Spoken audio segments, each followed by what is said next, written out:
He was iron-willed and gun-ready, a frontiersman forged in the fires of survival, pushing deeper into lands he didn't understand but refused to fear.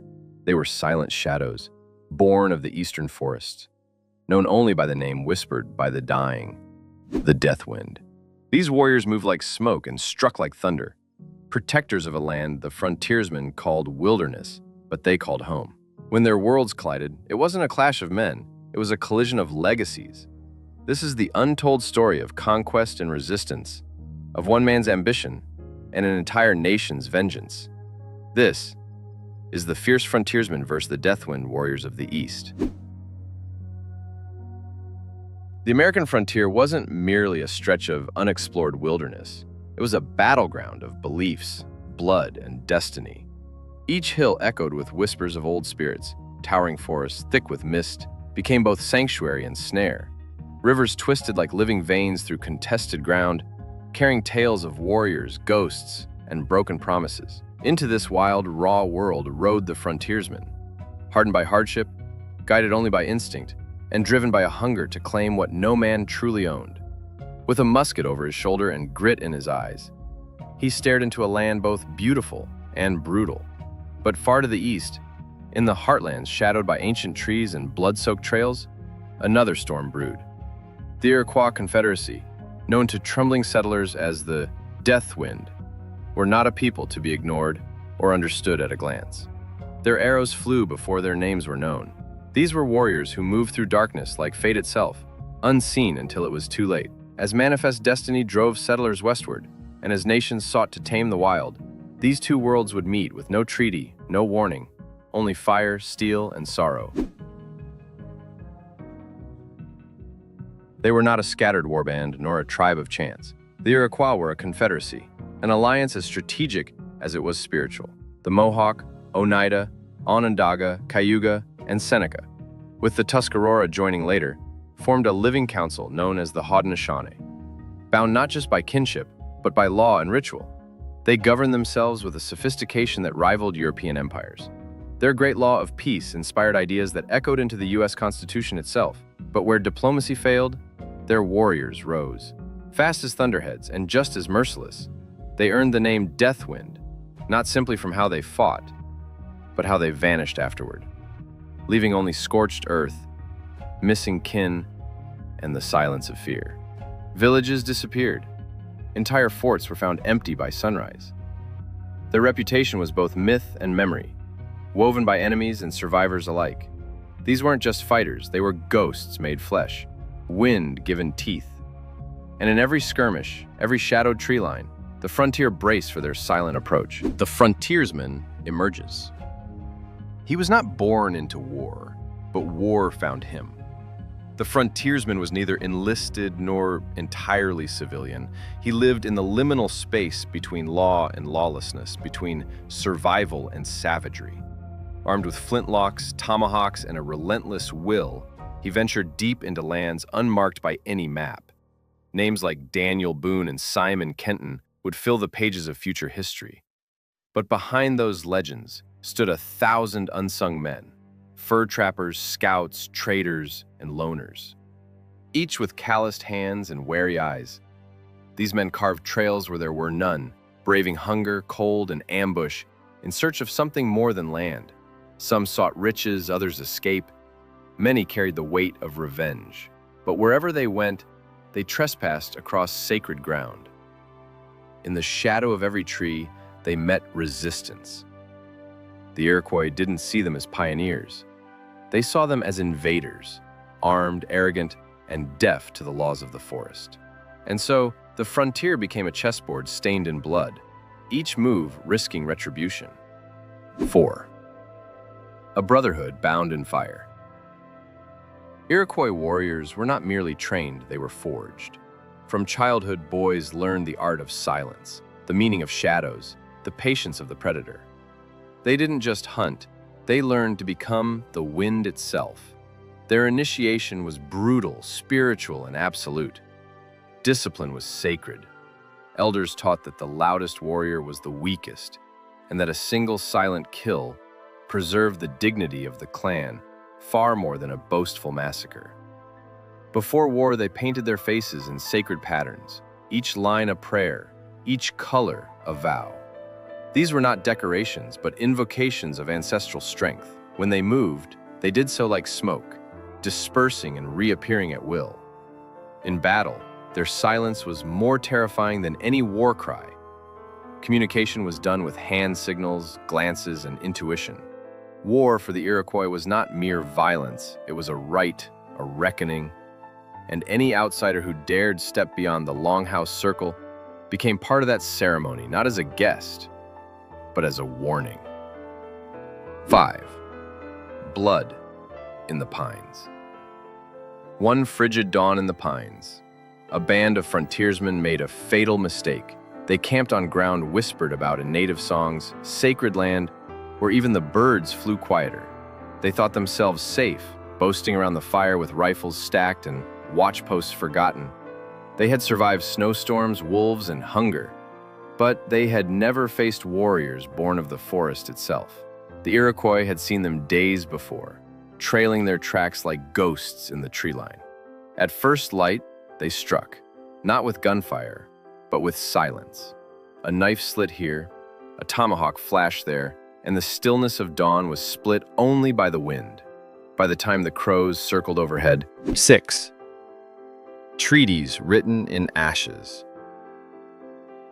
Far from the forests where rifles cracked and war cries rang out, diplomats sat at polished desks, quills scratching lines across parchment and pride. They drew borders as if the rivers and mountains could be tamed with ink. To the Iroquois, they offered hollow promises, lands guaranteed forever, trade routes, peace. To the settlers and frontiersmen, they whispered of manifest destiny, open land, and divine right. But the forest didn't bend to treaties, and neither did the warriors who protected it. Each promise broken, each boundary crossed, was answered not in words but in blood. Treaties became firewood. The parchment of diplomacy became ash, scattered in burned-out villages. Every new agreement signed was another page in a story of betrayal. The Iroquois didn't read treaties. They read tracks in the snow. They read the smoke, rising from cabins where once there was trust. And when the lies could no longer be ignored, they answered with war. Not because they wanted conquest, but because they had no other language left the white man would listen to. 7. The long rifle and the war club. Steel met stone, powder met sinew. The long rifle was the pride of the frontiersman, deadly at 200 yards, elegant in its precision, but clumsy when the trees closed in. Reloading took time, and in battle, time was death. The Iroquois fought differently. Their weapons, war clubs carved from hickory, obsidian-tipped spears, and iron-forged tomahawks, weren't just tools of war. They were expressions of ancestral wrath. Their arrows didn't whistle. They whispered. In the dense underbrush, speed triumphed over accuracy. While the frontiersman aimed once, the warrior had already struck twice. The war club didn't just break bone, it shattered resolve. Each weapon was an extension of the land itself, wielded by those who knew every dip, root, and shadow. In this fight, technology stumbled, instinct flowed, and when instinct threw its blade, it rarely missed. These battles weren't won by firepower. They were won by those who knew when to disappear and when to return like a storm. The Siege of Cherry Valley. In the blood-soaked year of 1778, as the American Revolution raged on, the quiet town of Cherry Valley became the canvas for a nightmare drawn in flame and steel.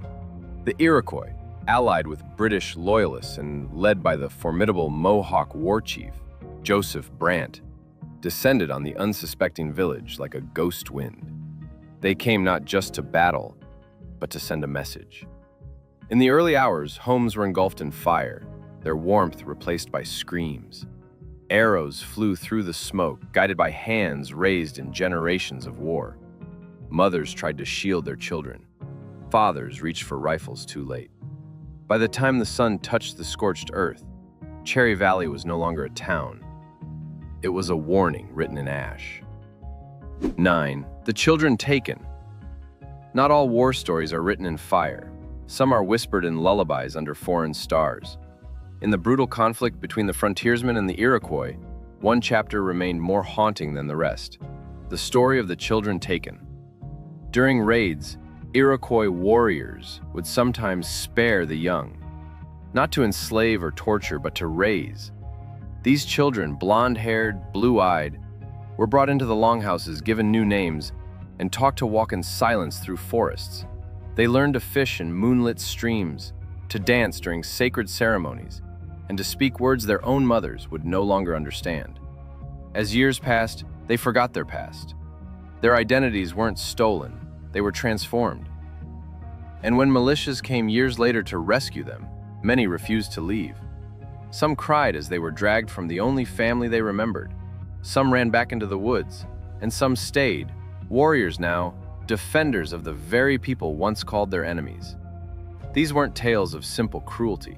They were stories of identity, love, and the strange mercy found even in war.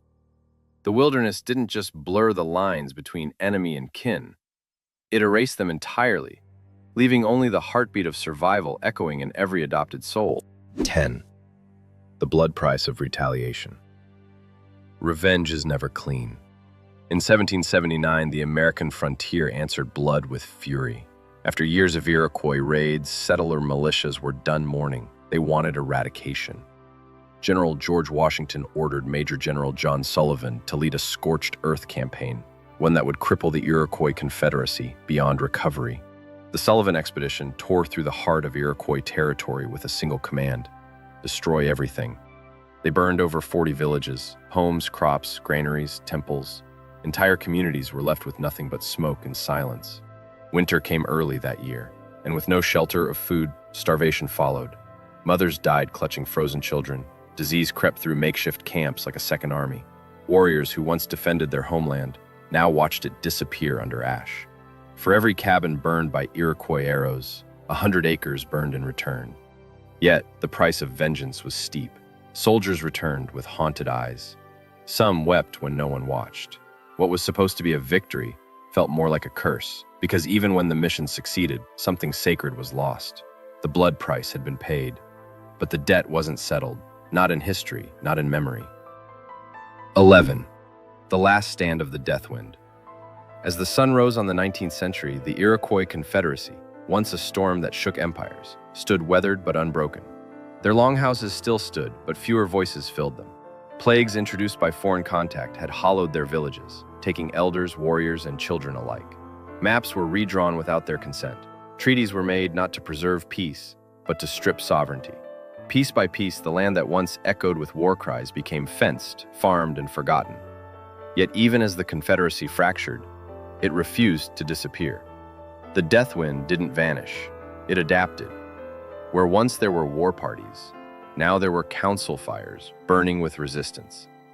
Young Iroquois no longer rode into battle. They rode into courtrooms, into schools, into the fight for survival through preservation. The musket was traded for the petition, the war club for the pen. Their defiance took new forms: language classes, land claims, ceremonial revivals. What once was blood and blade became memory and message. Even in retreat, they whispered to the wind, "We are still here." The frontier may have been conquered, but the spirit that haunted it never surrendered. The Deathwind changed direction and became the breath of a people refusing to be erased. 12. A legacy written in trees and bones. The forest does not forget. Though the wars have ended and silence cloaks the hills, the soil still remembers. Beneath the roots of ancient oaks lie arrowheads dulled by time, musket balls cradled in clay, fragments of broken blades swallowed by earth. What once was battlefield is now hiking trail, farmland, suburb. But beneath every footprint is a memory. Trees that once hid the sharp breath of ambushes now sway gently, whispering secrets only the wind can translate. Their bark still bears the scars of bullets long past. The descendants of those who fought, both frontiersmen and Iroquois, now walk the same ground. Some searching for pride in their past, others burdened by its pain. Monuments may stand for some, but for others, remembrance is found in silence, in stories passed from grandmother to child. History books rarely speak of this war in the shadows, this clash of blood and belief, of land and identity. But history lives, buried not in ink, but in the mossy bones of the forest. Every rustle of leaves is a whisper of what came before. Every breeze that cuts through pine carries the voices of men who fought not just for land, but for the right to exist. 13. The warrior who warned them. In every war, there's a voice that sees too far ahead, a seer whose warnings go unheard until it is too late. Among the Iroquois, legend speaks of such a man, a Seneca elder, hunched with age but sharp with sight, who stood before his people as drums beat for war. "The storm is too wide," he said. "If we do not bend, we will break." He had seen the armies growing, the treaties tightening like nooses, the buffalo vanishing. He spoke not with fear, but with grief, for he loved his people more than war. He urged them to adapt, to outlast, to survive through patience, not fire. Some scoffed, calling him broken. Others wept, knowing he was right. And though most chose the path of resistance, his words did not die. They lingered. Passed from mother to son, elder to youth, they became a quiet doctrine beneath the louder songs of defiance. And today, his spirit breathes in every child who speaks the old tongue, who walks the medicine trails, who prays not for vengeance, but for remembrance. He was the warrior who chose to warn instead of strike, and in doing so, became the conscience of a people who still endure. 14. The frontier was never empty. The great myth that fueled westward expansion, the idea of a boundless, untouched wilderness, was always a comforting lie. The maps may have shown blank spaces, but the land was anything but vacant. Every trail carved by boots had once been trodden by moccasins. Every creek whispered names, not in English, but in the language of those who lived and died beside it. Mountains bore the markings of sacred sites. Meadows were burial grounds. The fierce frontiersman, painted as the first to brave the unknown, was in truth the last to arrive. He came with axes and ambition, but not as a discoverer. He came as an intruder, stepping onto land already loved. The Iroquois, the so-called Death Wind, were not relics or shadows. They were defenders, guardians, memory made flesh. 15. The final reckoning. No single gunshot ended the war between the fierce frontiersmen and the Deathwind warriors. No treaty fully silenced it. The final victory didn't come with a charge or a battle cry. It came quietly, through erasure, through forgetting. Names once feared and revered were reduced to footnotes. Stories of resistance faded into broken stone and yellowed paper. A war of memory replaced the war of muskets. And yet, the land remembers what history tried to bury. Rivers still rush with echoes of blood spilled long ago. Pine trees still lean where bodies once fell. When storms rip through the valleys, it's not just weather, it's a memory awakened. Sometimes, deep in the forest, you might hear it, the soft drumbeat of moccasins across wet leaves, the distant snap of twigs beneath unseen feet, the breath of ancestors in the branches. The frontier was never truly tamed. It was simply mourned into silence. And in that silence, a warning lingers, riding the wind like a ghost you cannot see but always feel. This land was never yours to conquer. It only tolerated your stay. History is often written in ink, but the story of the frontier was etched in bone, bark, and blood. Behind every tale of triumph is a truth buried beneath it, a family lost, a language silenced, a land stolen. The fierce frontiersmen are remembered in bronze. The Deathwind warriors are remembered by the wind itself, which still howls through the forests they once ruled. Their war may have ended, but their spirit never surrendered. And now, as their voices rise once more, we must ask, are we listening or just turning the page?